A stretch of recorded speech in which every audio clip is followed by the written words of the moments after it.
Friends, in this video you're going to hear about some of history's most mysterious and unsolved events. Stories so strange and shocking, they'll leave you speechless. Number 1. In New York City, near the Herald Square area, there was an old, well-known hotel where something happened in the early 1900s that shocked the entire country. One morning in March 1932, a very elderly woman stepped out of room 552, crying and shaking. She told the staff, "My sister is very sick. She needs to go to the hospital." The staff was stunned because this woman had not come out of that room even once in the past 24 years. When employees finally went inside the room, they found that her sister had already died. That's when the real story came out.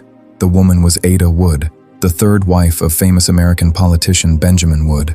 She was extremely wealthy and had once been part of New York's high society. In 1907, Ada withdrew nearly $1 million in cash from the bank and rented room 552 in that hotel. From that day on, she cut herself off from the outside world. She gave the staff strict rules. No one was allowed inside, food was to be left at the door, rent was paid through the doorway. A few years later, her two sisters moved into the same room. All three women lived there together and almost never went outside. In 1928, one sister died. That was the first time hotel staff entered the room. It was dark, dirty, and felt like a world completely cut off from reality. Still, Ada and her remaining sister stayed there. In 1932, when the second sister became seriously ill, Ada was forced to come out, for the first time in 24 years. Because of the condition of the room, the hotel moved her to another room. While moving her belongings, staff found something shocking: shoeboxes filled with nearly $500,000 in cash. Just days later, on March 12, 1932, Ada Wood also died. She was about 94 years old, a rich woman from a powerful family. Why did she lock herself in one room for 24 years? Fear, mental illness, or some hidden secret? No one ever found the answer. Number 2. This is the story of Kerry Walton from Australia. In 1972, Kerry and his brother explored an old, abandoned house that locals believed was haunted. In the attic, Kerry found a strange wooden doll. It had what looked like real human hair and a face that many people found unsettling. Kerry brought the doll home, and that's when the strange things reportedly began. At night, the family heard odd noises in the house. The children would wake up scared for no clear reason. Even the family dog would bark non-stop whenever it was near the doll, as if it sensed something was wrong. When Kerry told his friends, people started coming over to see the doll. Some claimed that the doll's eyes would move, its mouth seemed to open slightly, and sometimes its position looked different than before. Soon, the doll appeared on TV shows and in the media, and people began calling it a haunted doll. Many believe the doll is around 200 years old. There are also stories that someone who once lived in that house practiced dark rituals, and that something from those rituals is connected to the doll. But others strongly disagree. They say it's all just exaggeration and publicity, and that Kerry made the story scarier to get attention. Whatever the truth is, Letta the doll still exists in Australia today, and people continue to visit, just to see if they feel anything strange for themselves. Number 3.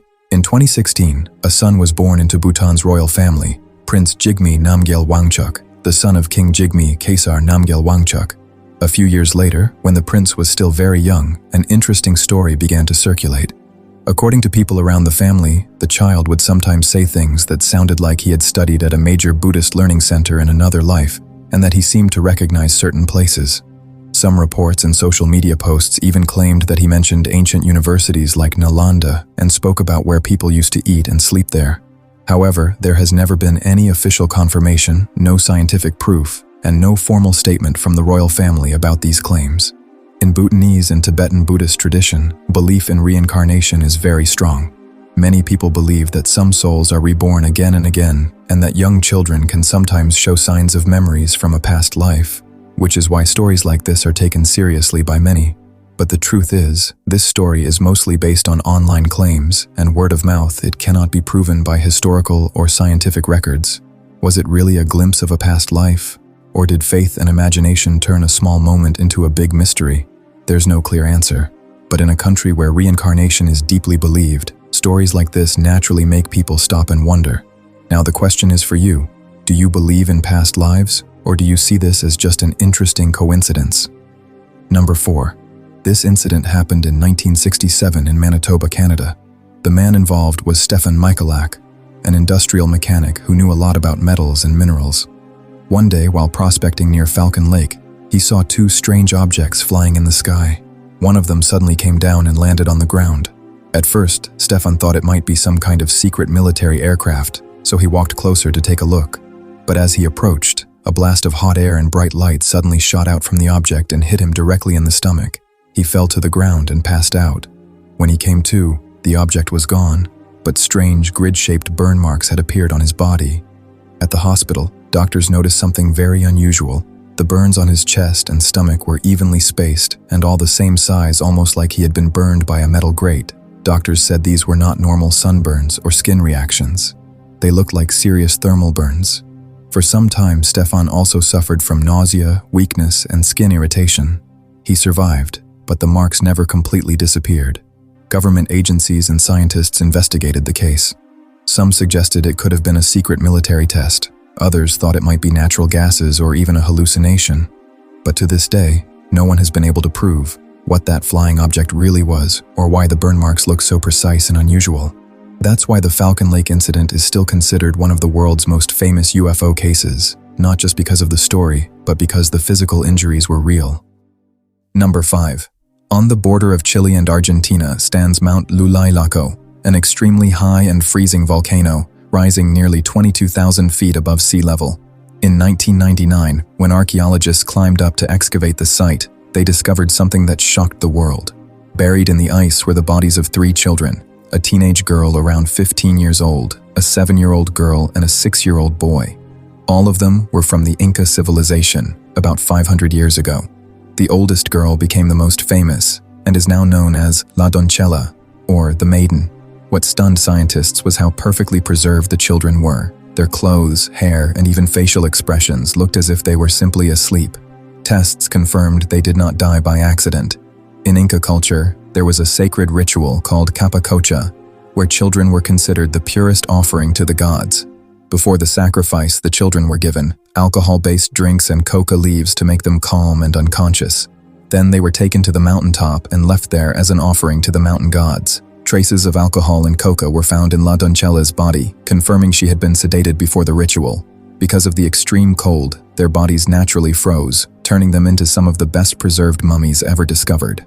Today, the mummies are kept at Argentina's Museum of High-Altitude Archaeology, MAM, where scientists have learned incredible details about Inca health, diet, and genetics from their DNA and hair samples. 3 innocent children, sacrificed to please the gods, and ice preserved them so perfectly that even after 500 years, they are still telling their story to the world. Number 6. World War I. The year was 1916. Near the French city of Verdun, a battle was fought that is remembered as one of the longest and most brutal in human history, the Battle of Verdun.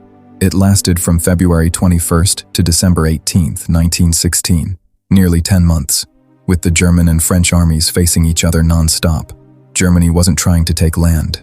Their real goal was to wear France down until its army simply collapsed. The plan was brutal and simple: bleed France dry. France answered with a promise of its own. They would not give up even 1 inch of ground. What followed was pure hell.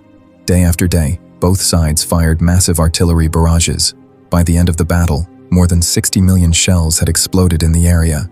And all of this happened in a shockingly small space.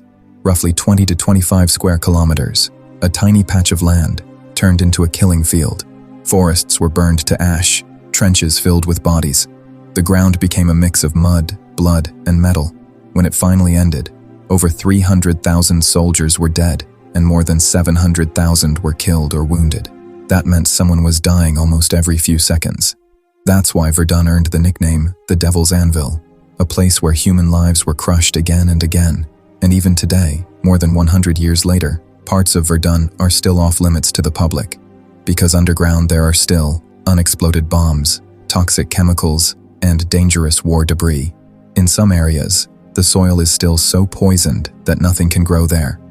So that's it for this video. If you enjoyed it, make sure to hit the like button and subscribe to the channel for more amazing stories like this. See you in the next video.